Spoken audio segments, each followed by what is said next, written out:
alikifungua. Kurasa zilikuwa zimeandikwa na damu iliyokauka.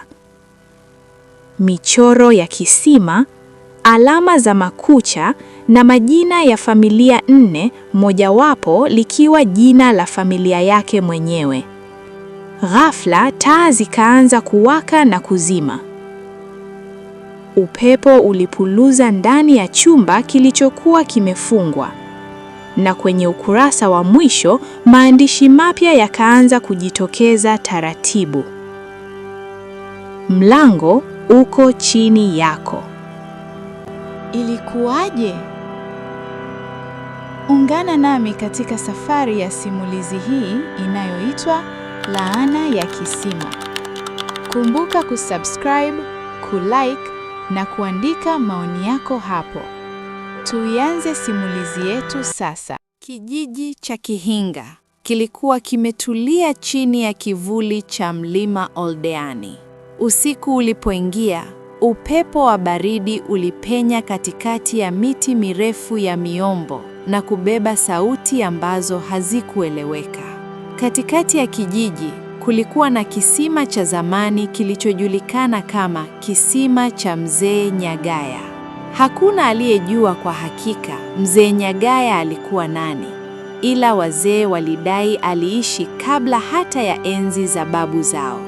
Kisima hicho kilifunikwa kwa mbao nzito na watoto walikakazwa kukikaribia. Lakini kama ilivyo kwa marufuku zote, ndivyo zinavyochochea udadisi. Amani, kijana wa miaka 17, alikuwa na tabia ya kupinga hadithi za wazee. Ni stori tu za kututisha, aliwaambia rafiki zake. Siku moja usiku wa manane, yeye na marafiki zake wawili, Baraka na Neema, waliamua kwenda kukifungua kisima hicho. Mwezi ulikuwa umejificha nyuma ya mawingu mazito. Walipofika, hewa ilibadilika. Ilikuwa nzito, kama kitu kilikuwa kinawatazama. Baraka alimeza mate. "Twende tuondoke," alinong'ona. Lakini Amani alikuwa tayari ameondoa mbao zilizofunika kisima. Ndipo wakasikia sauti. Haikuwa ya upepo, haikuwa ya mnyama. Ilikuwa kama mtu akilia kutoka ndani ya ardhi. Neema alipiga kelele na kukimbia. Baraka akamfuata. Amani alibaki. Alisogea karibu na kisima, akachungulia ndani. Giza tupu. Kisha macho mawili mekundu yakafumbua gizani. Siku iliyofuata, Amani hakurudi nyumbani.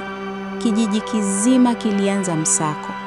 Wazee walipofika kisimani, walikuta alama za makucha kwenye udongo na tone la damu lililokauka. Mzee mmoja aliyekuwa amenyamaza miaka mingi, hatimaye akasema ukweli. Mzee Nyagaya hakufa kawaida. Alitupwa humo baada ya kuapishwa kiapo cha damu. Aliapa atarudi kuchukua kizazi cha wale waliomsaliti. Wazee wakatazamana kwa hofu. Amani alikuwa mjukuu wa familia iliyotajwa kwenye kiapo hicho. Usiku wa 3 tangu Amani apotee, mlango wa nyumba yao uligongwa. Mama yake alipofungua, alimuona Amani amesimama pale, lakini macho yake hayakuwa ya kawaida. Yalikuwa mekundu. Ngozi yake ilikuwa na mikwaruzo kama ya mtu aliyeburuzwa ardhini. Alitabasamu polepole. "Sikufa mama," alisema kwa sauti isiyo yake. "Nilirudi kumaliza kilichoanzwa." Ndipo taa zikazimika ghafla. Kilio kilisikika kijijini kote, si cha Amani, bali cha watu waliokuwa naishi ndani ya nyumba ile. Asubuhi ilipofika, nyumba ilikuwa tupu. Hakukuwa na damu, hakukuwa na maiti.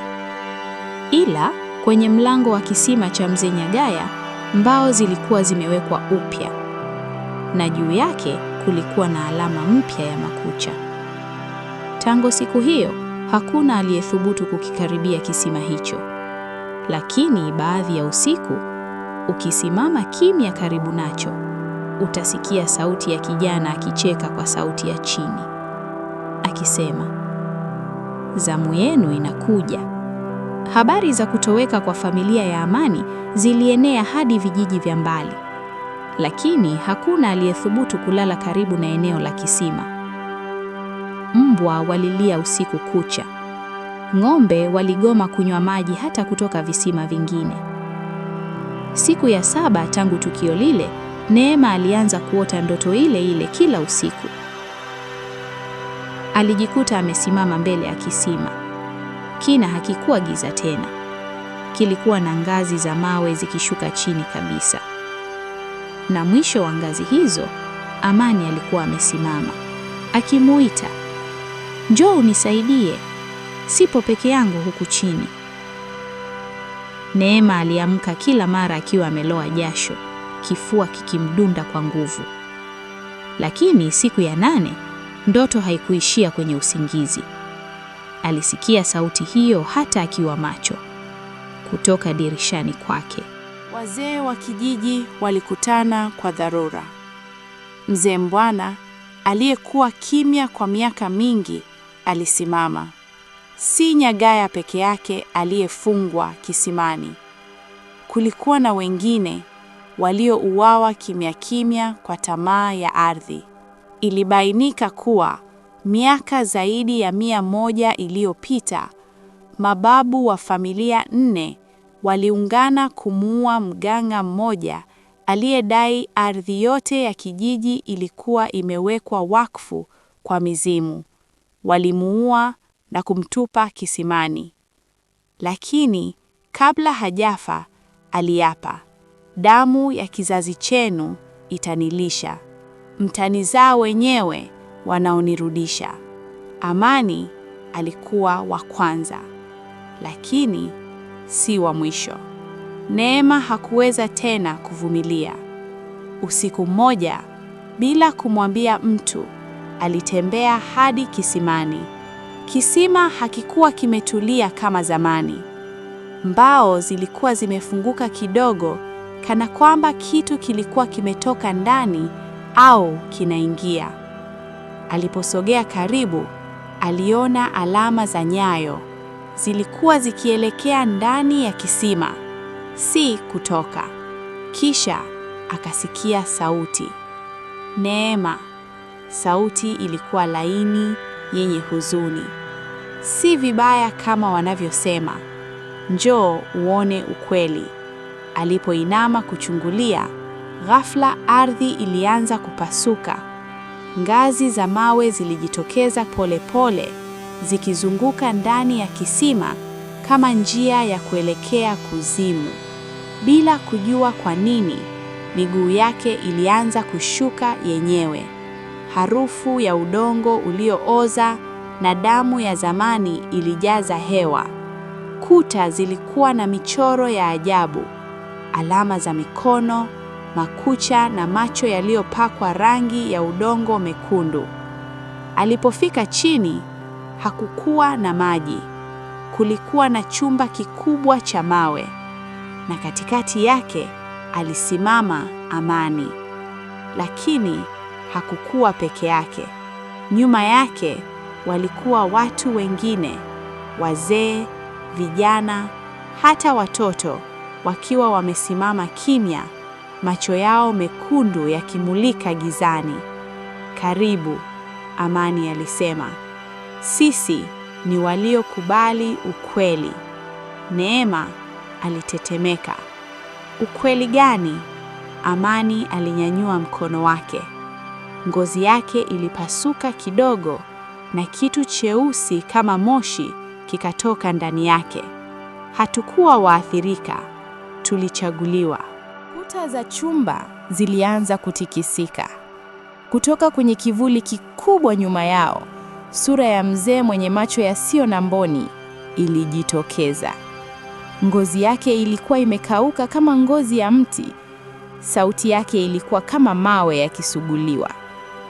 Muda umefika. Neema alijaribu kukimbia, lakini miguu yake ilishikiliwa na mikono iliyotoka ardhini. Mlitulisha damu kwa vizazi, kiumbe kile kilisema. Sasa kizazi chenu kitanilisha milele. Amani alimsogelea Neema polepole. Usiogope, maumivu ni ya sekunde chache tu.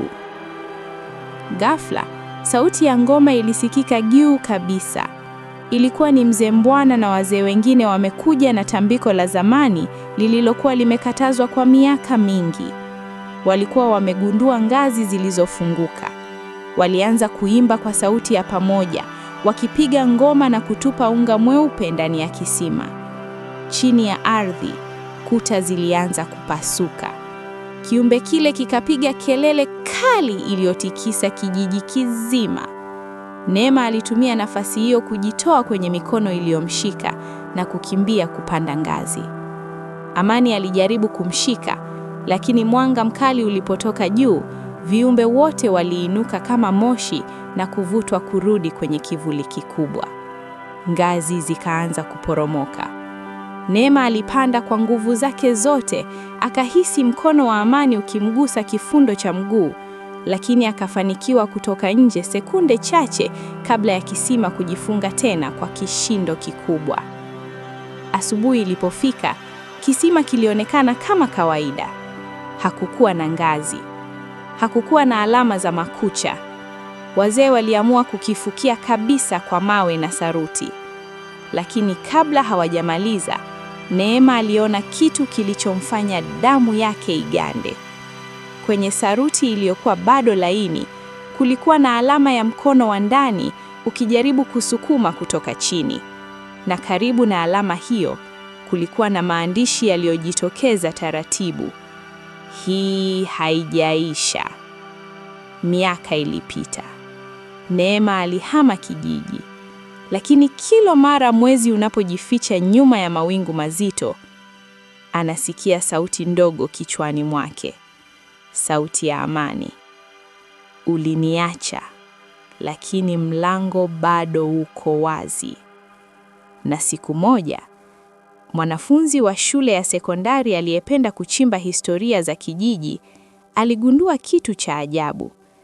Chini ya sakafu ya jengo jipya lililojengwa pale kisimani, kulikuwa na ufaa mwembamba unaotoa hewa ya baridi isiyo ya kawaida. Na usiku moja, ufaa huo ulipanuka. Miaka 12 ilipita tangu tukio la Neema. Juu ya eneo la zamani la kisima, serikali ilijenga shule ya sekondari. Shule ya sekondari Kihinga. Hakuna mwanafunzi aliyejua historia kamili ya ardhi ile. Waliambiwa tu kulikuwa na kisima cha zamani kilichofukiwa kwa sababu ya usalama. Lakini Ibrahim hakuridhika na maelezo ya juu. Ibrahim alikuwa mwanafunzi wa kidato cha pili, mwenye mapenzi makubwa na historia za waliasili.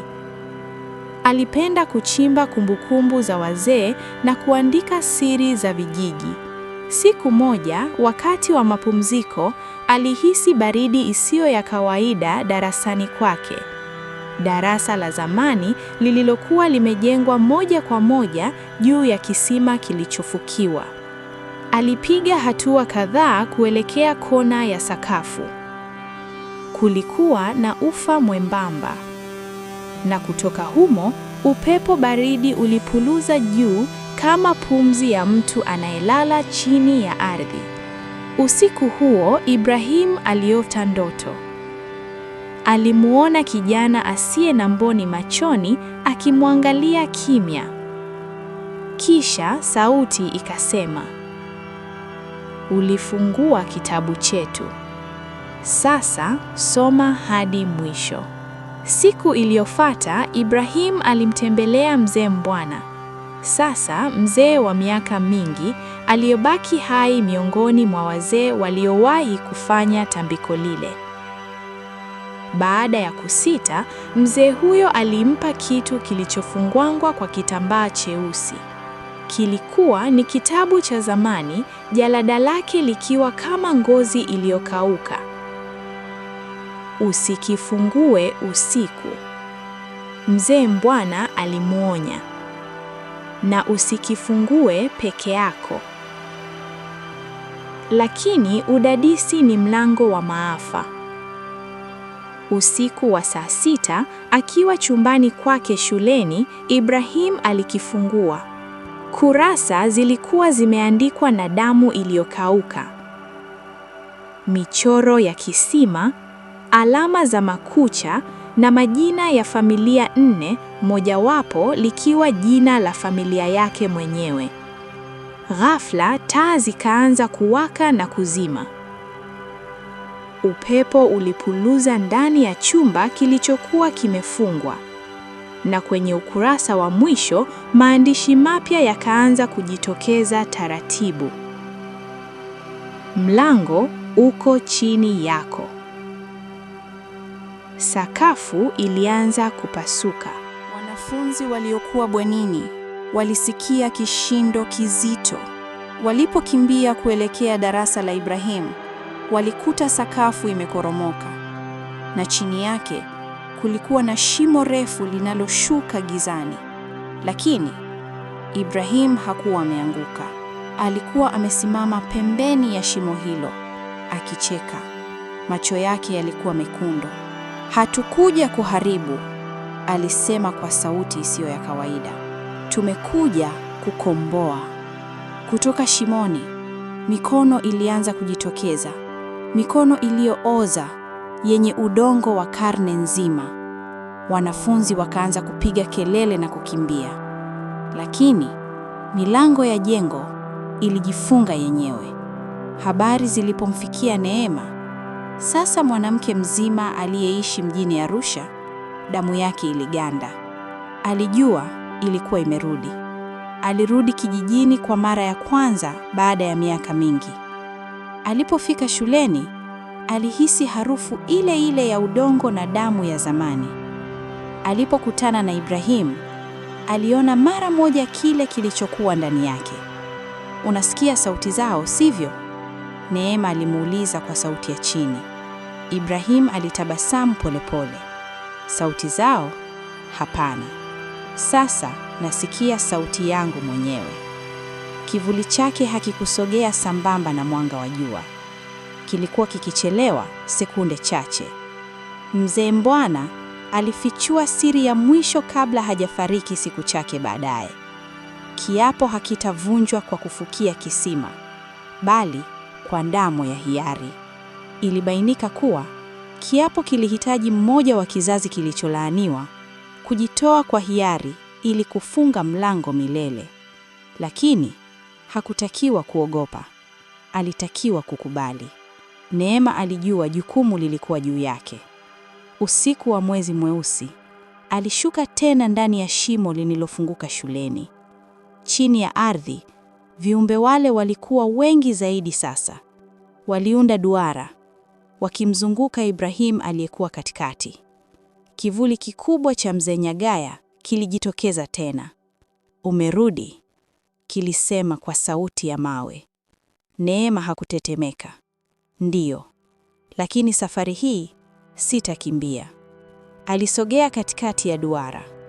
"Ikiwa damu inahitajika, ichukue yangu. Lakini waachilie hawa." Ukuta ulianza kupasuka. Ardhi ikatetemeka. Kiumbe kile kilimwangalia kwa muda mrefu. Kisha kikacheka. Ujasiri ndiyo kitu kilichokosekana. Macho mekundu ya wale waliokuwa wamesimama yakaanza kupoteza mwanga wake. Ibrahim alianguka chini, akipoteza fahamu. Neema alihisi baridi kali ikimzunguka. Kivuli kikaanza kupotea pole pole. Mlango umefungwa kwa sasa.